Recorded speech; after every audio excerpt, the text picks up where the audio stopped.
His Excellency, the former President of Liberia, Professor Amos Sawyer,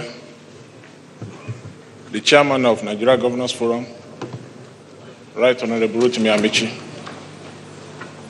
members of Nigeria Governors Forum here present, distinguished senators, members of the House of Reps, members of APC and PDP here present, ladies and gentlemen, my name is Gabriel Akinade. I'm here to present this paper on behalf of Dr. Orji Uzor Kalu. 2 days ago, he called me from London, and he said I should apologize that I will not be here today. So I will go straight to the speech in a few minutes so that I don't waste your time. It is entitled Life After Office. A good number of governors here today are in their second term in office. And by this time next year, they would have transitioned out. That is why the topic is timely and very important. And those who picked it must be commended for being interested in the total well-being of members of this association, Nigeria Governors Forum, and not just what governors can contribute to their states in particular, and the country in general. Governors themselves are human beings, and their physical, emotional, and psychological needs must be considered. It is in that light I see this topic as someone who has held office for 2 terms as governor and transitioned back to private life. What I will be saying, therefore, will not be theory, but something I have participated in, something I have experienced.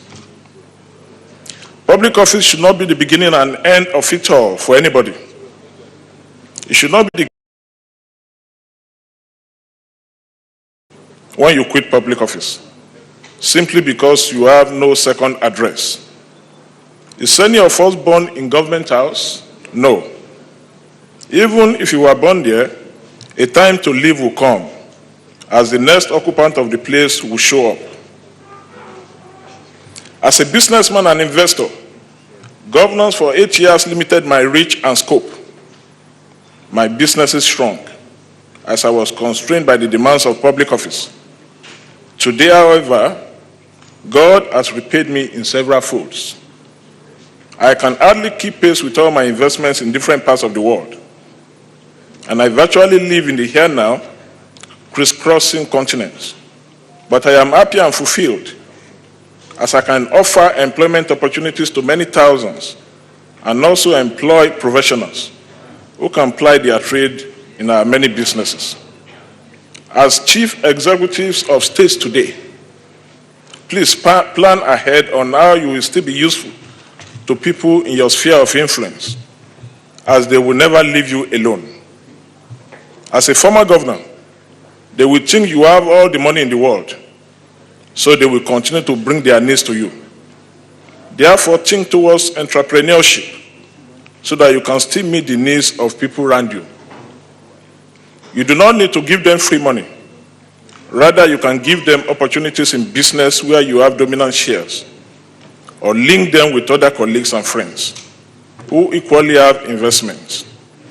If you don't do this, they will abuse you as a selfish man who does not give opportunities to others.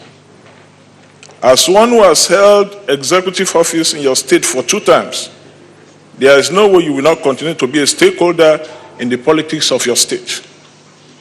Being a stakeholder is not the same thing as being a godfather or a kingmaker. You will naturally be interested in who succeeds you in office without necessarily imposing your successor.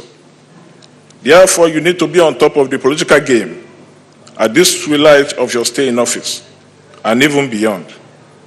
I say it again, you are a stakeholder in your state, and you must continue to be. Except you retire permanently from politics, you will always have a stake in who leads your state. Therefore, you need to still be active politically and keep tabs on development.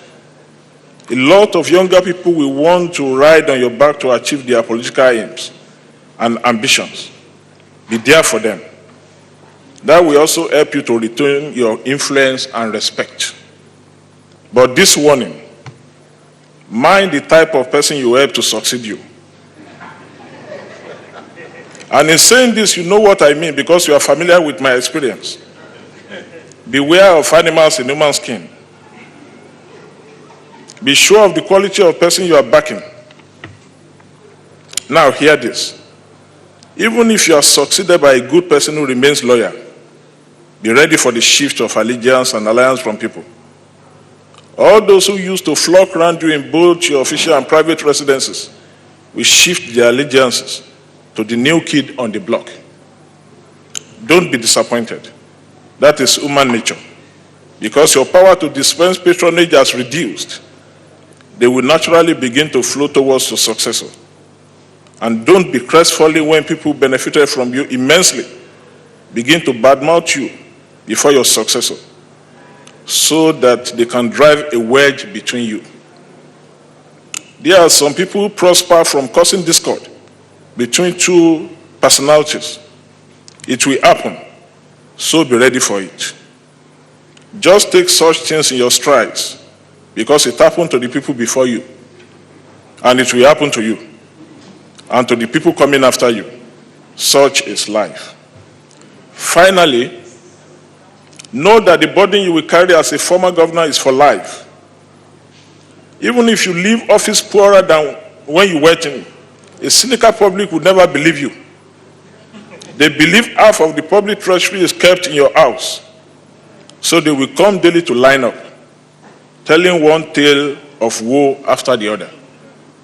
If you give them, they will say they only came to collect what belongs to them. And if you don't give them, they will say you are selfish and stingy. So know that for life, you will carry the cross of having been a governor.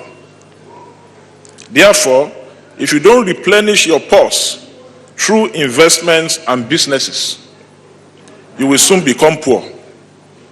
And when you become poor, the same people will abuse you of being a foolish man.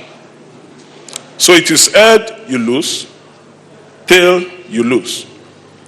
Public service is truly a thankless job in Nigeria. I pray that you will all finish strong. And when you are transiting to private life, and it is time for Thanksgiving, remember Citizen Orji Uzor Kalu, who has traveled the road 8 years before you. Invite me, and I will come to rejoice with you. I thank you for listening.